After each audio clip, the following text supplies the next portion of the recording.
and I still need to get fuel to get to work. Now, the government says 4,000 people will get free intensive training for an HGV licence, with MOD examiners providing extra tests and immigration rules relaxed to allow 5,000 hauliers from abroad to plug the urgent need. But some say foreign drivers won't be easily tempted to come.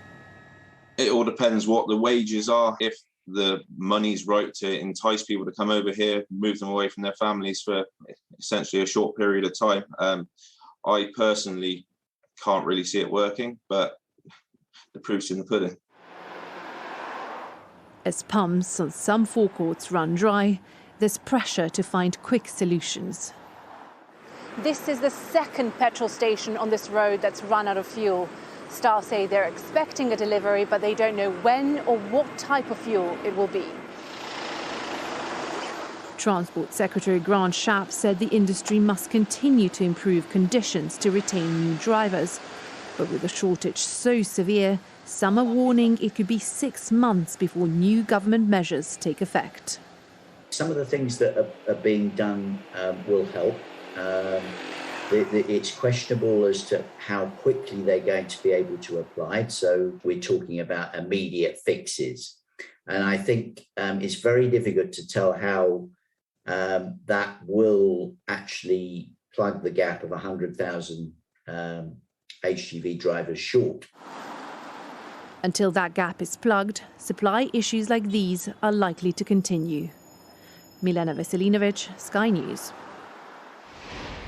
Well, Emma Birchley's in central London for us this morning. It seems, Emma, the message is if you're thinking of going out looking for petrol, don't bother, because, frankly, everywhere seems to be shut. Yeah, certainly on my drive here, I saw about 6 petrol stations and there wasn't a drop of fuel at any of them. And we know that there were signs up at the start of the M4 saying no fuel at the services heading westbound.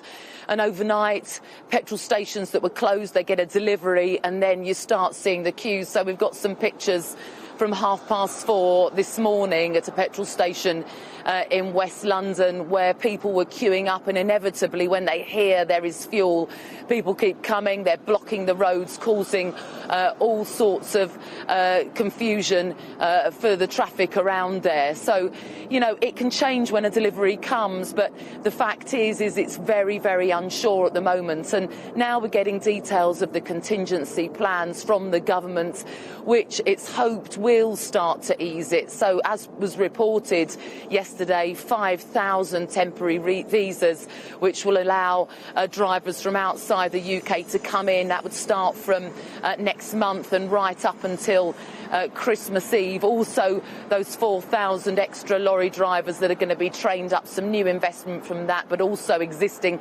education budgets which will be used as part of that, and the MOD helping with examiners, which should mean thousands more tests are taken over the next 12 weeks. And quite interestingly, this news we're hearing of close to 1 million letters which will land on the doormats of people with HGV licences, trying to lure them back into the business with promises of more money, of better working conditions, flexible hours, fixed hours if that's what you want.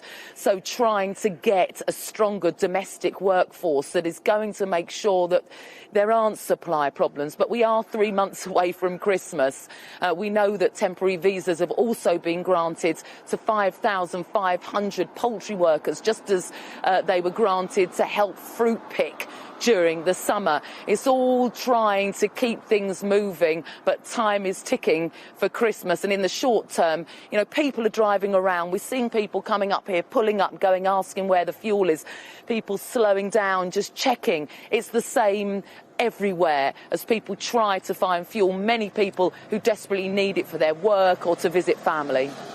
OK, Emma, thank you. Well, let's talk to Rob Hollyman, Director of Young's Transportation and Logistics. Good to see you this morning. Look, these temporary visas, 5,000 people coming in, and the letters going out to 1 million people who are not working but have HGV licences, is it going to make much of a difference, and quickly? Morning. I fear not. You know, as is normal with this government and many preceding governments, it's far too little, too late.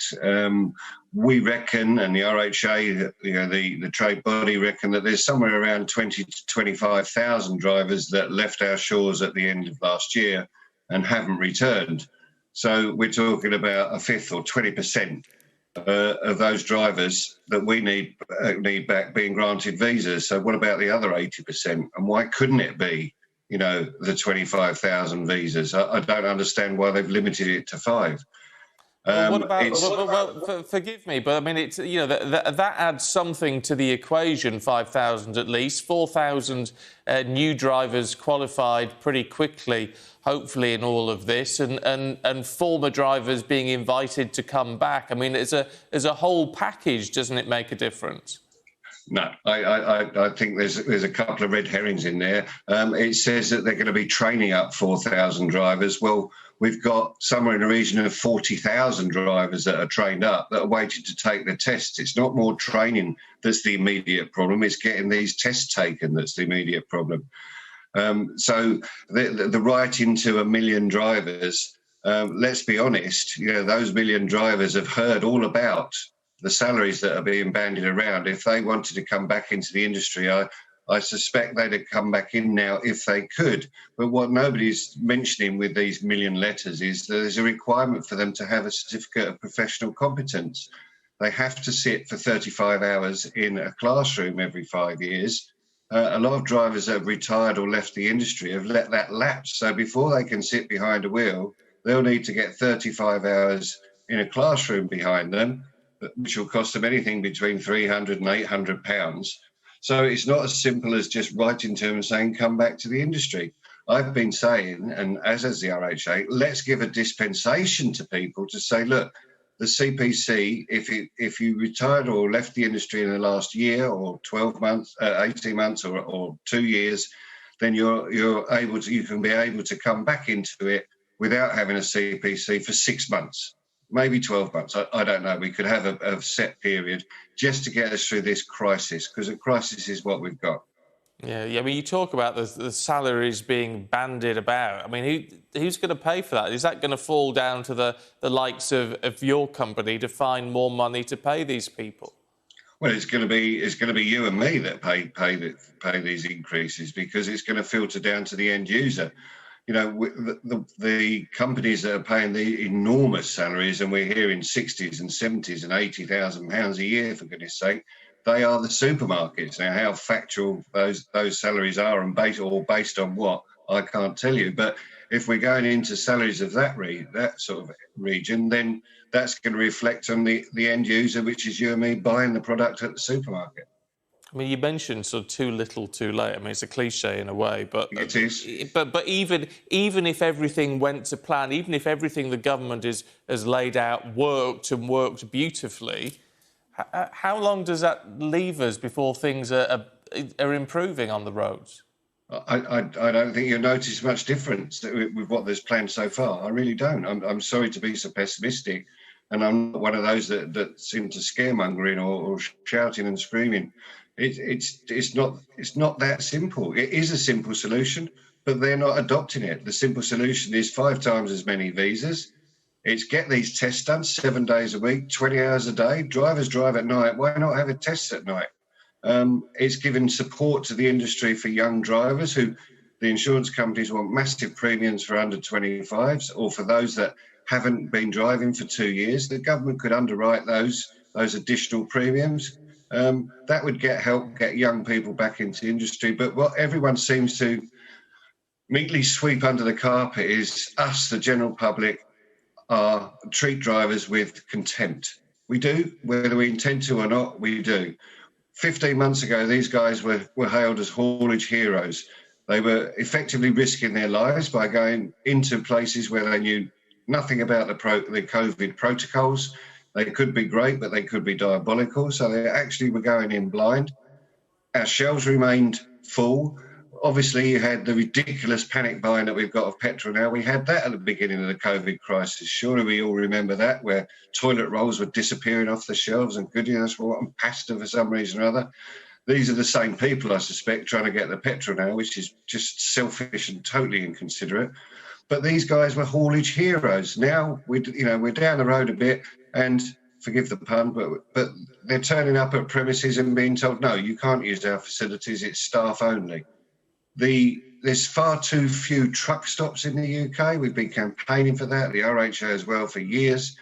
And the ones that there are, the conditions are at best barely adequate and at worst downright disgusting. So little wonder that we can't attract people into this industry. OK, Rob, good to talk to you this morning. Thank you. You're welcome.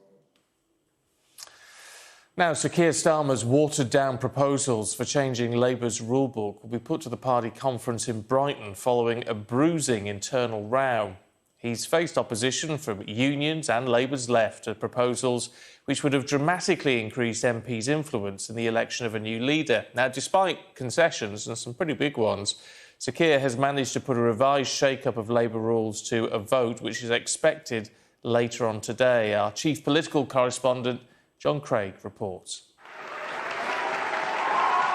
He's no longer leader, but Jeremy Corbyn is still the darling of the Labour left. And now he's spearheading the left's opposition to Sir Keir Starmer's party reforms. You've got some degree of consensus on what we're doing and how we're doing it, where we're going to.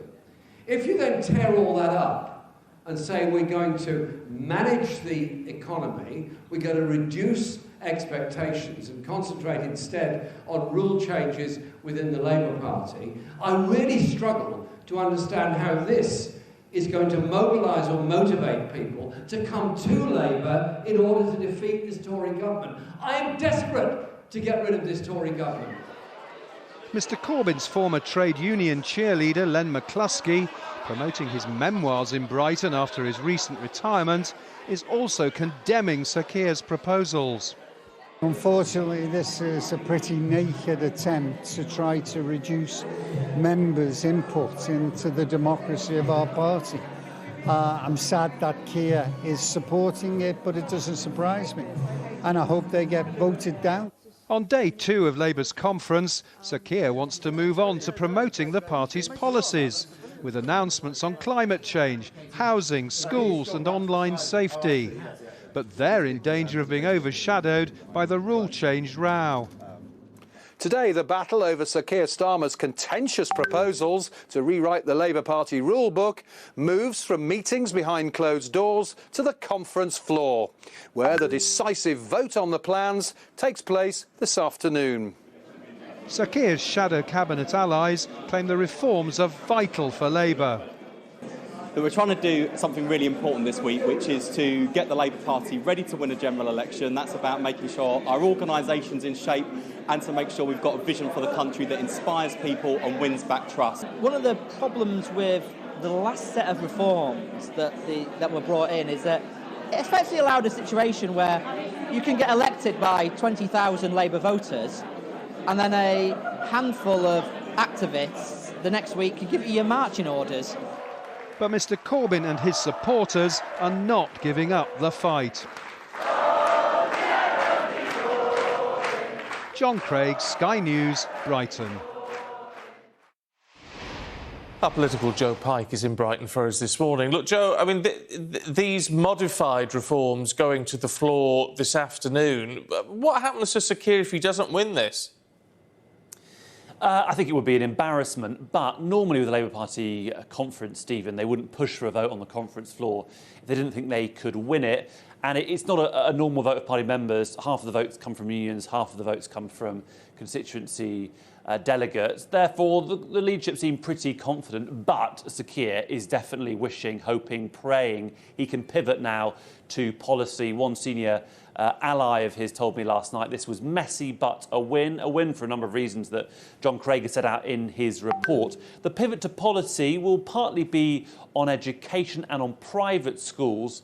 Keir Starmer does want to end tax breaks for private schools. They currently have a charitable status. They're exempt from VAT and business rates, and the Labour leader believes that by ending all of that, if he is elected Prime Minister, he could make £1.7 billion, and that could partly be put to help school leavers and ensure that they are prepared for the workplace and have better career guidance. One possibly bad headline that could distract from all of that is Angela Rayner. Angela Rayner made some comments at a drinks reception last night here in Brighton and made some controversial comments about the Conservative Party, saying we cannot get any worse than a bunch of scum, homophobic, racist, misogynistic, absolute pile of banana republic, Etonian piece of scum that I've ever seen in my life. She did insist she held back a little. God knows what she'd have said if she hadn't. But the Conservatives are already calling for her to apologise. And I think today Angela Rayner and some of her senior Labour colleagues could be asked difficult questions about those comments. Those comments, of course, aimed at a loyal left-wing Labour audience. But is that the sort of right tenor and tone when actually they're really trying to persuade people in previous elections who voted Conservative, Lib Dem and the SNP to now, Stephen, vote Labour? OK. Joe, thank you.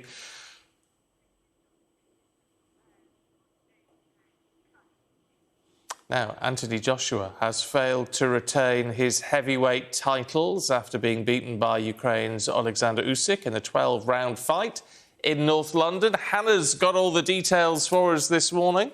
Yes, Stephen, it was a devastating defeat for Anthony Joshua as he lost his heavyweight world titles to Ukraine's Alexander Usyk, who takes Joshua's WBA, IBF and WBO heavyweight titles on points at the Tottenham Hotspur Stadium. Usyk won the sensational fight by a unanimous decision after what was a truly scintillating performance.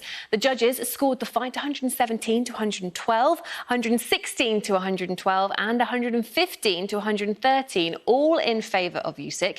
He becomes only the third boxer to win world titles at cruiserweight and heavyweight. And it's the second defeat of Joshua's career after he was beaten by Andy Ruiz Jr. back in 2019. He got his belts back, though, in the rematch of that one. It does, though, ruin Joshua's hopes of the dream all-British undisputed title fight against Tyson Fury, who again faces Deontay Wilder on October the 9th. The big question this morning was the result a surprise? It wasn't really a shock because the unbeaten Ukrainian Usyk is a former undisputed world cruiserweight champion. Hannah, thank you. Now, Germany will choose a new leader today as Angela Merkel bows out as Chancellor after 16 years. Polling stations have just opened with, with provisional results expected in the early hours of tomorrow morning. Let's show you what's happening in Munich, where the polls opened a short time ago. Oh, there doesn't appear to be anybody there yet. But there you go. It's not the most gripping. It's not the most gripping picture, is it? But never mind. That voting is underway, and it is a very tight race.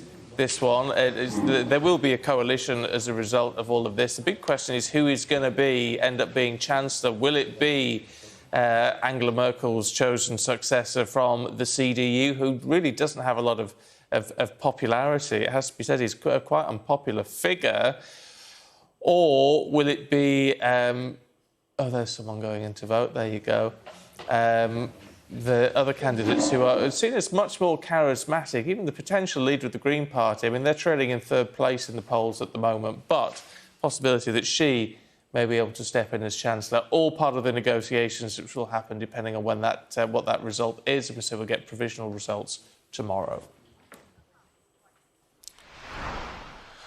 A book of condolence has been opened at a community centre in Kidbrooke, giving people the chance to send messages to the family of teacher Sabina Nesser.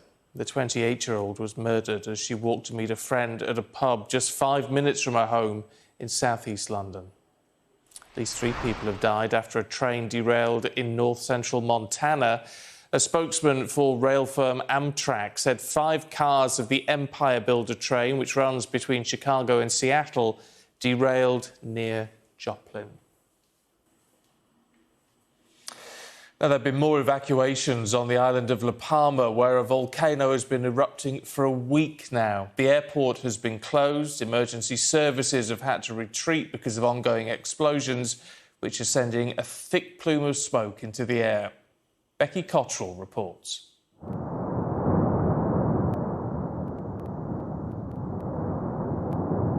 This red-hot lava is a sign that things are getting worse. It continues to pour down the mountainside in slow but terrifying streams. These houses are empty. Those who lived here were evacuated, like thousands of others on the island.